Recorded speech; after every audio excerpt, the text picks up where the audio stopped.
Hi everybody, how are you today? I'm Kelsey Mashad. I'm a certified health and life coach, and I help emotional eaters to take back control and eliminate cravings for good so that they can just live a super healthy and confident life. So today's video is about just kicking those cravings in the butt and being able to just get past those weight loss plateaus. And I have some tips to share with you so that you can eliminate and just get past that and get that scale moving again.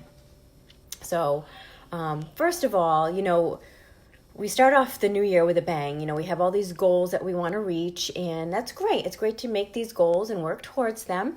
But then sometimes along the way, we kind of slow down or we plateau, especially with our weight. And I hear a lot of this come up, which is especially important why I want to mention this today and some things I can maybe help you with.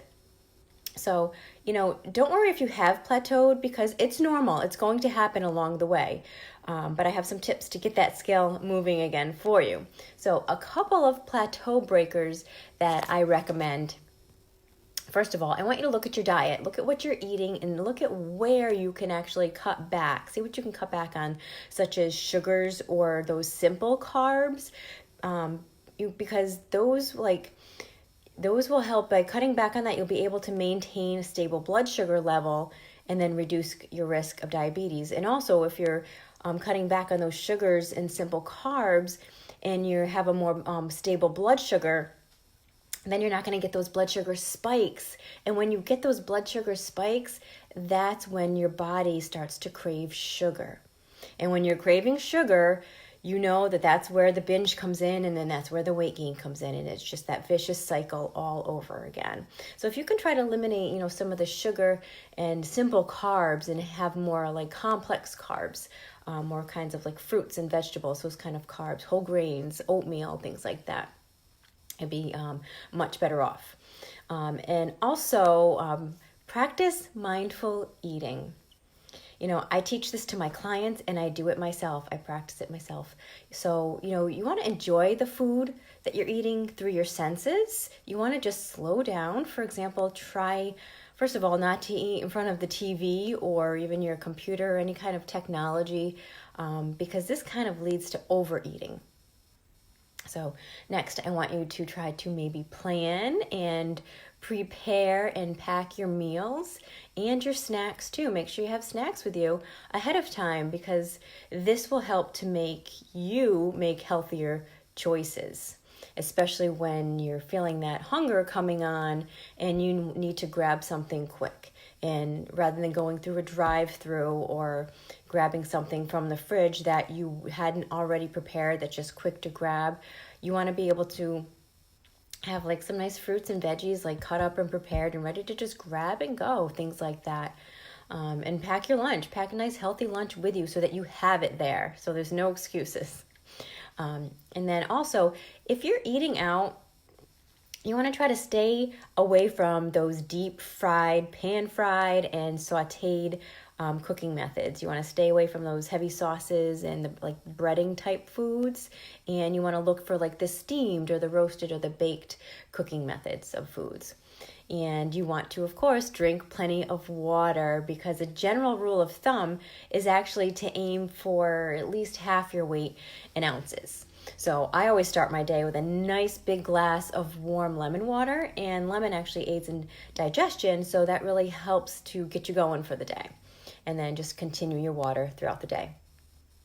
And you want to try to avoid those sugar substitutes because sugar substitutes, they give that false sense of satisfaction, and then it leads to that greater caloric intake, and then that leads to more weight gain. So why is that so important? Well, because these artificial sugars or these sugar substitutes, they do not activate our body's insulin production, which can end up leading us to needing more calories because we're not feeling full from them. So you want to avoid things like, the aspartame, sucralose, agave, brown rice syrup, concentrated fruit juice, high fructose corn syrup, and cane juice. All these, all those artificial sugars, You just want to steer clear of them. Your body doesn't know how to process them. It doesn't know what to do with them. You're better off just having real sugar, and then your body knows how to process it, and just have a little less of it. You don't need a ton of sugar. You can still have it, just have less of it. Because when your body's not recognizing these artificial sweeteners, especially I see a lot of people, still getting packaged products that say sugar-free, and they're like, oh, it's sugar-free. Well, that's because that's an artificial sugar in it. Just the word artificial should alert you.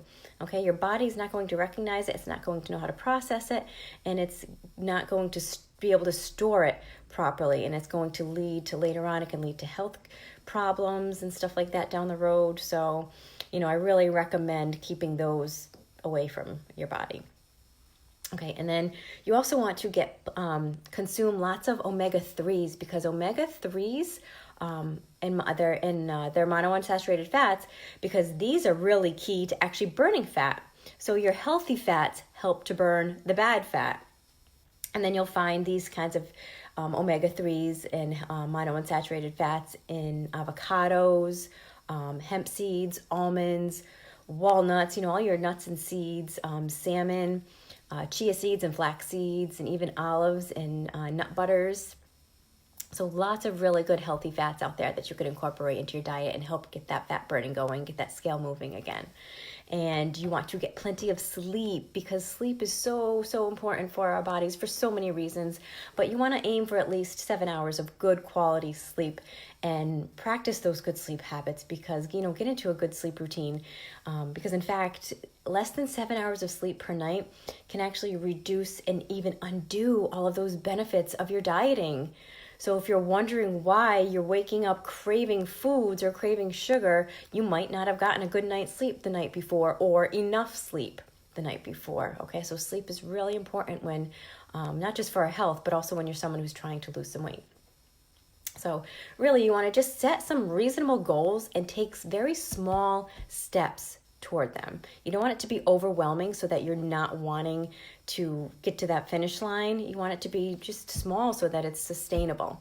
And if you still plateau, I'm happy to look at where you're stuck, with a complimentary breakthrough session, so that you can go from where you are now to where you want to be. It's a simple phone call. It takes about 30 minutes, and we can dive really deep into your own personal goals. So if you have any questions about the content I covered, or if you're having any struggles, please feel free to reach out. And I'm going to hop off, but I hope everyone has a very beautiful day, and I'll talk to you guys soon.